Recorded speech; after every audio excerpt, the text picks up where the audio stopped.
হে, আমি চৈতি আর আমি নিয়ে এসেছি একটা খুব ভালো লয়ের বইয়ের দোকান, যেখান থেকে তোমরা কলকাতা যাবে না ভাই। আসানসোলে রয়েছে এই সুন্দর বইয়ের দোকানটি, যেটার নাম হচ্ছে বিভাস ল হাউস।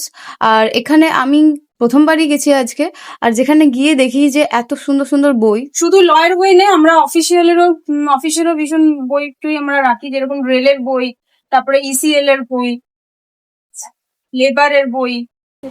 তো যারা গভর্নমেন্ট এক্সামের জন্য প্রিপারেশন নিচ্ছ, তারাও এখানে এসে নানা রকম বই পেয়ে যাবে ডিসকাউন্ট সমেত।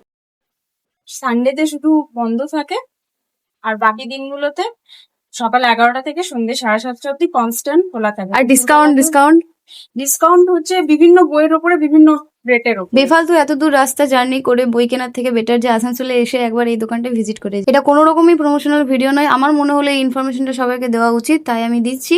অ্যাড্রেসটা হচ্ছে বিএনআর যেদিকে যাচ্ছে আসানসোলে, তার ঠিক পাশের যে রোডটা চলে যাচ্ছে, সেখানেই একটা ব্যানার দেওয়া থাকবে বিভাস ল হাউস। সেখান থেকে একটু সোজা গিয়েই যে ফ্ল্যাটটা দেখা যাচ্ছে তার ঠিক নিচে। এই ভিডিওটা শুধুমাত্র আমি বলতে চাই, যারা বিগিনার্স আছে তাদের জন্য তো খুবই উপকারী হবে। আর বই কেনার পর গেলাম মাধুরী, সেখানে একটু খাওয়া দাওয়া করলাম, আর একটু বাজারে ঘুরলাম, ওই মোমবাতি টোমবাতি প্রদীপ টদীপ দেখলাম, কারণ দিওয়ালি তো সামনে। আর আমার বুনির জন্য একটু খেলনাপাতি নিলাম, আর আমারও একটু ভালো লাগে।